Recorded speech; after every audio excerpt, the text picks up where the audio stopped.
Good morning students. BST में chapter first अपना चल रहा है। आज का टॉपिक है भारत में पुनर्औद्योगिकरण। आजादी के बाद में अर्थव्यवस्था के पुनर्निर्माण की प्रक्रिया प्रारंभ हुई और भारत में केंद्रीकृत नियोजन की व्यवस्था की गई। केंद्रीकृत नियोजन व्यवस्था की शुरुआत हुई 1952 में।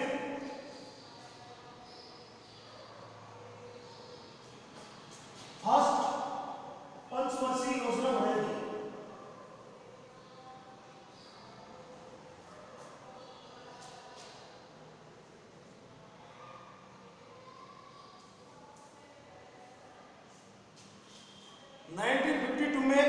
पहली पंचवर्षीय योजना बनाई गई।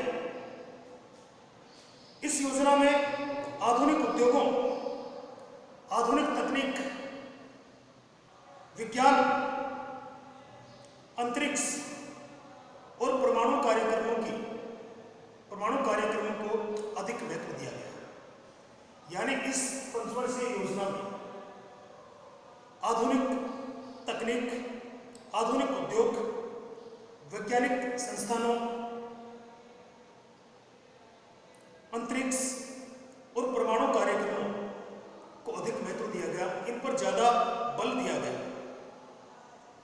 इन प्रयासों के बावजूद भी भारतीय अर्थव्यवस्था में तेजी से कोई सुधार इस पंचवर्षीय योजना से नहीं आ सका। पूंजी विनिर्माण में कमी। अब देखिए सुधार क्यों नहीं आ सका। पूंजी विनिर्माण में कमी, लोगों की बचत कम थी,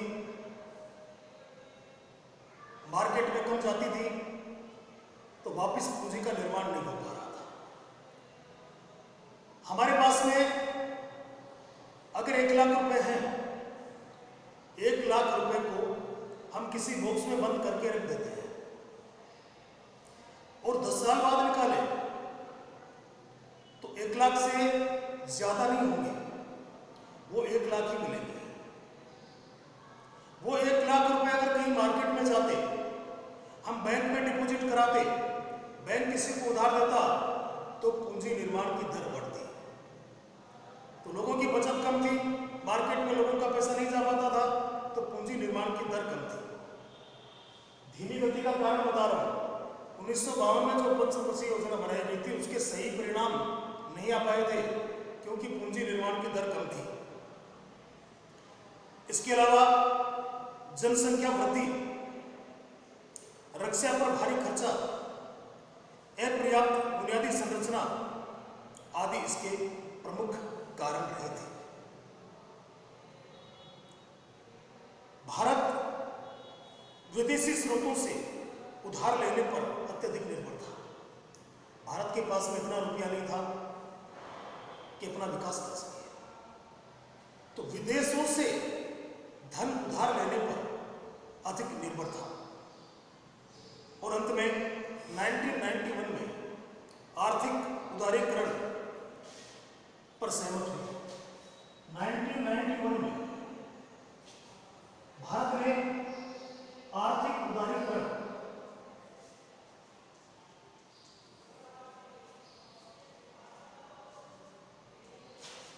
को अपनाया था। उदारीकरण को अपनाने से पहले भारत की स्थिति खराब थी। कृषि विकास की दर गिर गई थी। बहुत ज्यादा ब्याज देना पड़ रहा था। भारत में गरीबी बढ़ गई थी, भारत में बेरोजगारी बढ़ गई थी और भारत के पास विदेशी मुद्रा इतनी ही बची रह गई थी जिससे 1 सप्ताह 2 सप्ताह काम और चलाया जा सकता था। इन सबको देखते हुए भारत ने आर्थिक उदारीकरण को अपनाना स्वीकार किया। भारतीय अर्थव्यवस्था आज दुनिया की सबसे तेजी से बढ़ती अर्थव्यवस्था है। 1952 में, 1952 में, 1991 में और भी 2020 चल रहा है।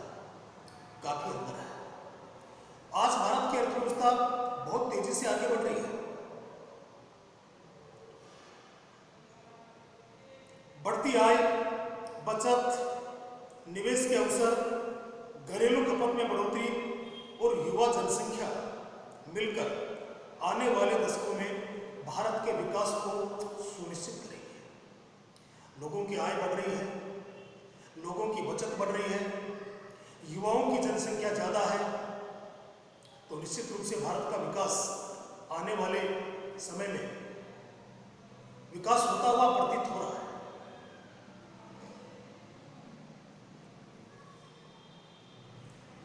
उच्च विकास क्षेत्रों की पहचान की गई है जो कि दुनिया भर में तेजी से बढ़ रहे हैं।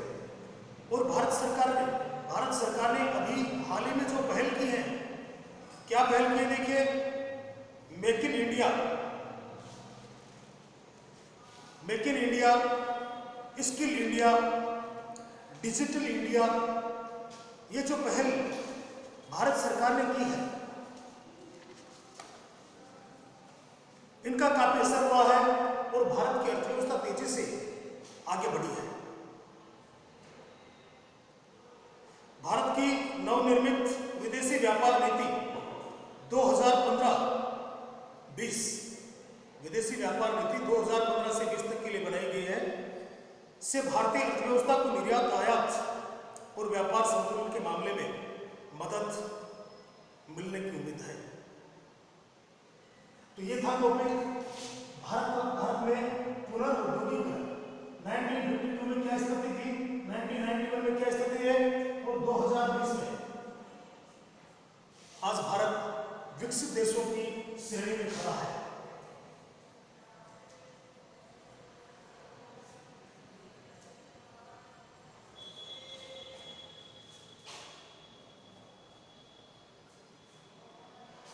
विकसित देशों की कतार में आज भारत खड़ा है।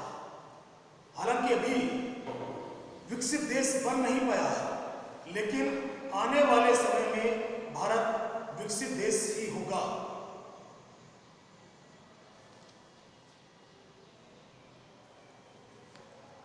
ये तो हो गया देखिए अपना इस चैप्टर का खंड प्रथम, जिसमें व्यापार, वाणिज्य और इतिहास के बारे में बताया गया है। प्राचीन काल में व्यापार कैसे हुआ करता था, कौन कौन व्यापारी लोग हुआ करते थे, उनका समुदाय कैसा होता था, व्यापारिक केंद्र कौन कौन से थे और भारत में औद्योगिकरण की क्या स्थिति थी। अब दूसरा खंड आता है व्यवसाय की प्रकृति और अवधारणा।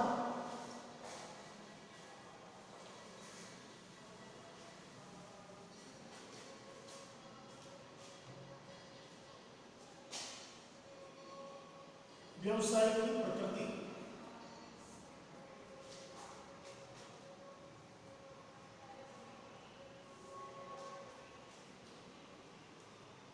एवं अवधारणा।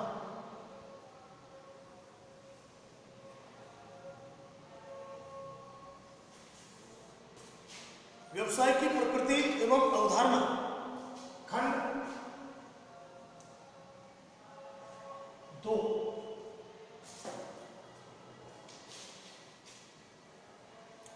देखिए, अब यह प्रारंभ होता है कि वास्तव में व्यवसाय क्या है, उसकी अवधारणा क्या है।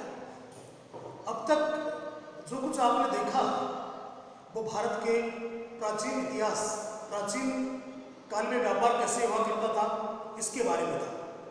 अब देखिए व्यवसाय क्या है, इसकी अवधारणा क्या है। तो व्यवसाय की अवधारणा देखिए, व्यवसाय शब्द की व्युत्पत्ति व्यस्त होने से है, व्यस्त रहना, इसी से शब्द निकला व्यवसाय। तो व्यवसाय शब्द की उत्पत्ति व्यस्त रहने से है। यद्यपि विशेष संदर्भ में व्यवसाय का अर्थ ऐसे किसी भी धंधे से है जिसमें लाभार्जन हेतु विभिन्न प्रकार की क्रियाओं में नियमित रूप से संलग्न रहते हैं। हालांकि व्यवसाय का अर्थ लाभ कमाने से लिया जाता है और लाभ भी निरंतर होना चाहिए। अगर कोई काम कोई क्रिया एक बार की है और एक बार करने के बाद हमने उसे छोड़ दिया है तो उसे व्यवसाय की श्रेणी में नहीं लिया जा सकता है, वो फिर व्यवसाय नहीं है। लाभ होना चाहिए, हालांकि व्यवसाय में हानि भी हो सकती है, लेकिन जनरली व्यवसाय लाभ कमाने के लिए ही किया जाता है। तो कोई भी क्रिया लगातार होनी चाहिए। मैं अगर मेरा टेलीविजन या मेरी गाड़ी 1 लाख रुपए में जो मैंने खरीदी थी गाड़ी, वो मैंने 1,20,000 रुपए में बेच दी। हालांकि गाड़ी बेचने से मुझे प्रॉफिट हुआ है, लेकिन ये काम मैंने सिर्फ एक ही बार किया है, तो इसे व्यवसाय नहीं कहा जा सकता है। अगर मैं रोज गाड़ी खरीदता हूं बेचता हूं, खरीदता हूं बेचता हूं, तो ये व्यवसाय है।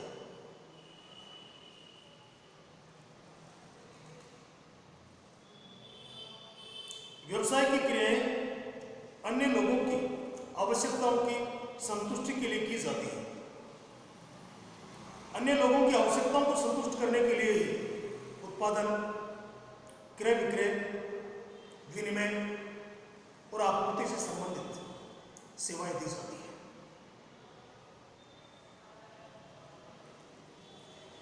देखिए, समाज चाहे कोई भी हो, प्रत्येक समाज में मनुष्य अपनी आवश्यकताओं को संतुष्ट करने के लिए सुबह से शाम तक कई प्रकार की क्रियाएं करता है।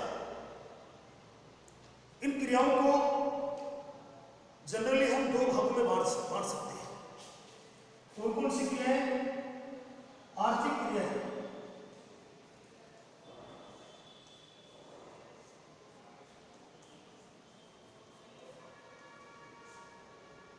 और दूसरा अनार्थिक क्रियाएं।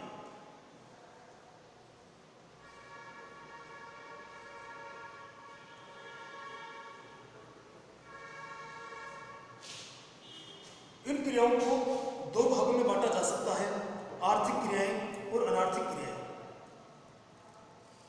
आर्थिक क्रियाएं कौन सी होती है?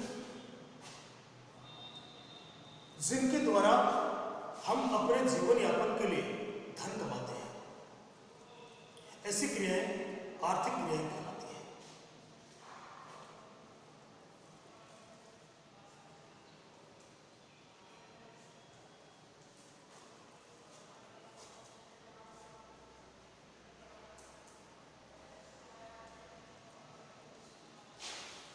तो जीवन यापन के लिए धन कमाना आर्थिक क्रियाओं में शामिल किया जाता है, जबकि अनार्थिक क्रियाएं प्रेमवश, सहानुभूति, भावुकतावश या देशभक्ति के लिए की जाती है। ऐसी क्रियाएं जो प्रेमवश, सहानुभूति से,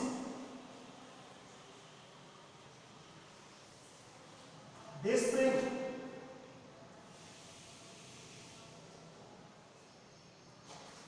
इनके वशीभूत होकर जो क्रियाएं की जाती हैं वो अनार्थिक क्रियाएं कहलाती हैं। इनका उद्देश्य धन कमाना नहीं होता है, बल्कि प्रेमवश, सहानुभूति से या देश प्रेम से उत्प्रेरित जो व्यक्ति होते हैं वो ऐसे अनार्थिक क्रियाएं करते हैं। वो धन लगाते हैं लेकिन बदले में कुछ नहीं मिलता है, तो ऐसी क्रियाएं अनार्थिक क्रियाएं कहलाती हैं। मैंने क्लास में आपको एक पेन दिया या आपको एक कॉपी दी, प्रेमवश, सहानुभूति से, तो ये व्यापार या व्यवसाय नहीं कहलाएगा, क्योंकि ये क्रिया मैंने सहानुभूति पूर्वक की है। धन कमाना यह मेरा उद्देश्य नहीं था, इसलिए इसको व्यवसाय नहीं कहा जा सकता है।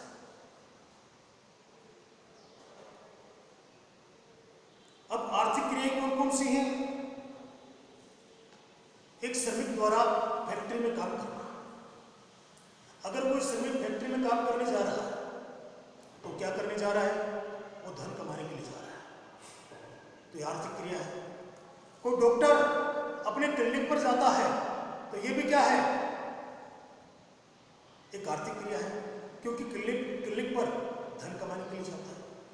एक शिक्षक स्कूल में जाता है किस लिए? धन कमाने के लिए। तो ये सब आर्थिक क्रियाओं के उदाहरण हैं। एक प्रबंधक अपने कार्यालय में जाता है, जीविकोपार्जन के लिए जाता है, धन कमाने के लिए जाता है, अपना जीवन यापन करने के लिए जाता है। ये उदाहरण आपको ध्यान में रखने होंगे।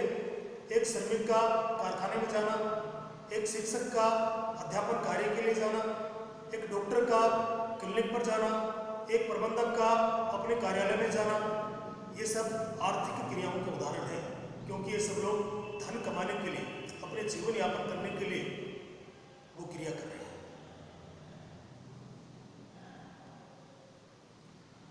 अतः ये सभी आर्थिक क्रियाओं में शामिल की जाती है। दूसरा एक एग्जाम्पल देखिए। एक गृहिणी द्वारा,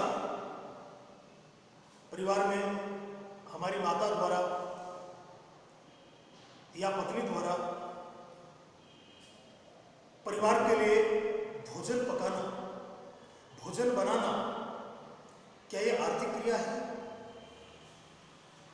ये आर्थिक क्रिया नहीं है, क्योंकि प्रेम से परिवार को खाना खिलाया जा रहा है। परिवार से धन कमाने की अपेक्षा नहीं है, इसलिए इसको आर्थिक क्रिया नहीं माना जा सकता है। एक वृद्ध व्यक्ति को अगर हम रोड क्रॉस करा दें, वृद्ध व्यक्ति जो रोड क्रॉस करने में असक्षम है, अगर हम उसका हाथ पकड़कर, उंगली पकड़कर अगर रोड क्रॉस करा देते हैं, तो ये हमने सहानुभूतिपूर्वक किया है, सहानुभूति से काम किया है। इसका उद्देश्य धन कमाना नहीं है। इसको भी व्यवसाय में शामिल नहीं किया जा सकता है, क्योंकि ये क्रियाएं प्रेमवश या सहानुभूति से की जाती हैं, इसलिए इनको आर्थिक क्रियाएं नहीं माना जा सकता है।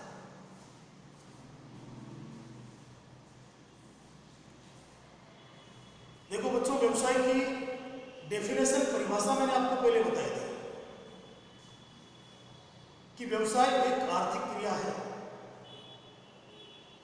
जो धन कमाने के लिए की जाती है, लेकिन यह क्रिया वैध होनी चाहिए, यह क्रिया वैधानिक होनी चाहिए, कानून से मान्यता प्राप्त होनी चाहिए, लीगल होनी चाहिए। इलीगल क्रियाओं को व्यवसाय में शामिल नहीं किया जा सकता है। तो ये तो व्यवसाय का अर्थ हो गया। व्यवसाय एक आर्थिक क्रिया है जो धन कमाने के लिए की जाती है, लेकिन ये क्रिया वैध होनी चाहिए। अब आप खुद करके देख सकते हैं, आप खुद बता सकते हैं। एक किसान अपने उपयोग के लिए चावल उगाता है, अपने उपयोग के लिए, बेचने के लिए नहीं। तो क्या व्यवसाय है? यह व्यवसाय नहीं है। एक कारखाने का स्वामी बाजार में विक्रय हेतु वस्तुओं का उत्पादन करता है, विक्रय करने के लिए वस्तुओं का उत्पादन करता है। क्या आर्थिक क्रिया है? हाँ, यह आर्थिक क्रिया है, क्योंकि इसका उद्देश्य धन कमाना है। एक व्यक्ति चौराहे पर भीख मांगने में व्यस्त है, क्या यह आर्थिक क्रिया है? भीख मांगना। लोग सहानुभूतिपूर्वक ऐसा करते हैं कि उसको भीख देते हैं, इसे आर्थिक क्रिया नहीं माना जा सकता। नियोक्ता के मकान पर घरेलू कार्य कर रहे घरेलू सहायक की सेवाएं, नियोक्ता के मकान पर, मालिक के मकान पर घरेलू कार्य कर रहे घरेलू सहायक की सेवाएं।